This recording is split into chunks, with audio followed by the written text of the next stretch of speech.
Hello everyone, it's Old Guardian here. We're still good 2 to 3 months away from the next Hearthstone Standard rotation, but now information starts to drip in about the rotation that's also affecting the core set. Because the core set cards are basically all on a loan to us. They're available to every player for free, but you're not going to be guaranteed to be keeping them, so now Ixar in last night's Twitter discussion first revealed something about the new core set. Are there big changes to core as we start the new Hearthstone year this year, or maybe just small tweaks? And Ixar responds, big changes, but I wouldn't expect to drastically alter the way the game is played. The goal of the core set is partly to have interesting cards to choose from, but it's also to be the baseline set of cards to help introduce new players to the standard experience. So, big changes to core set. Okay, that's pretty interesting. There's quite a bit of speculation when core set was introduced, like how many cards are going to be changed of the core set each year, and now with Ixar saying that big changes, we can expect that quite a few of them will actually be changed. And also we finally have full confirmation on what will happen to the cards of the core set. Martian Boo is asking, if a card is no longer available in the core set, is it rotated to wild and craftable somehow, or is it sent to the abyss? And Celestial responds, if any of the cards that only currently exist in core don't return in core next year, they would be added to legacy, so they're still available in wild. So you don't get to keep any cards that rotate out of the core set, unless you already own them from the collectible expansions. And if cards exclusive to the core set are rotated out, they will go into legacy set, so you can craft or acquire them from wild packs, for example, to be able to still use them in wild.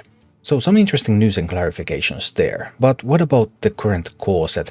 Like, which classes even use core set cards? Which classes have the most to lose from losing a bunch of the current core set cards?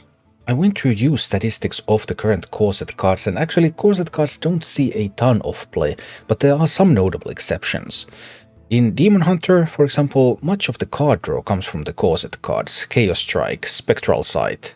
Some pretty important pieces there. Aldrachi Warblades, the only lifesteal weapon Demon Hunter has access to, is from the core set.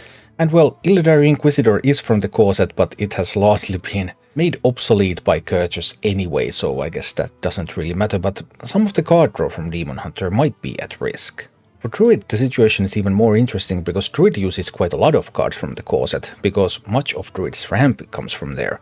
Wild Growth, Nourish, Innervate, all of that stuff is from the core set, and not only that, but then think about questlines are going to stay in standard format for the next year, and the Druid questline requires Druid to gain attack, and Feral Rage and Pounce are both from the core set, so if either of these were to be removed without valid replacements, then that would make Quest Druid significantly weaker. It's not like it's a great deck even now, anyway. As for Hunter, Hunter is ready. Bring it on.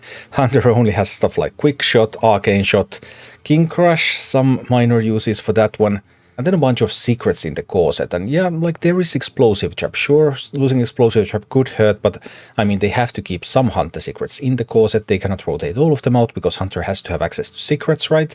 So Hunter is not worried. Hunter mostly has stuff to gain from the core rotation. Mage also doesn't have a lot of great stuff in the current core set. Sure, there's stuff like Arcane Intellect and Fireball, and some good secrets with Counterspell and Ice Barrier, so secrets could be rotated and Mage could be getting weaker secrets than these. But other than that, Mage decks aren't largely defined by the core set anyway. And even less so for Paladin, who's like, yeah, Righteous Protector sees some play.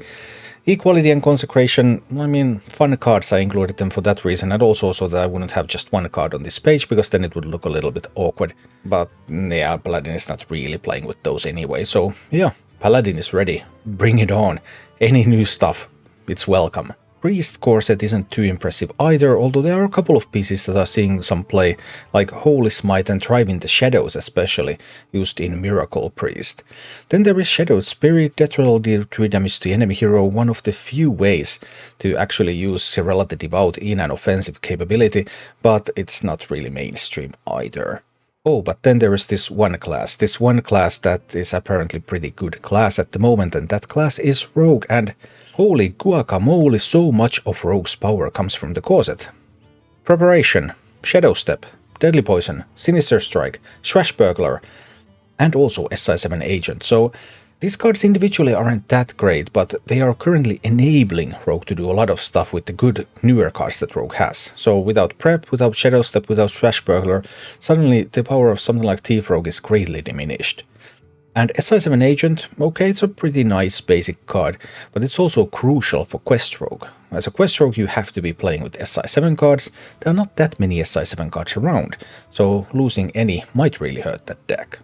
Shaman is another class that has a really strong core set. We have the aggro Shaman stables, Doomhammer and Rockbiter Weapon, so without these there would be no aggro Shaman, and then also thinking about quest lines again. Quest Shaman, you want to overload yourself. Lightning Bolt, Novice Zapper, Feral Spirit, all of these are staples in questline Shaman. So we're seeing here time and again that core set provides a lot of current support for questline decks. And if core set were to be changed, we could make questlines so much weaker. Maybe that's desirable, maybe not. Warlock does not use the majority of its core set cards right now. Stuff like Twisting Nether, Lord Jaraxxus, Siphon Soul, they're just too slow for the current meta.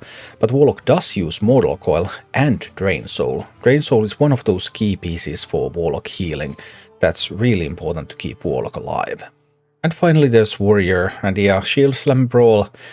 Those used to be stables in Control Warrior, but there's no Control Warrior anymore, there's only Quest Warrior.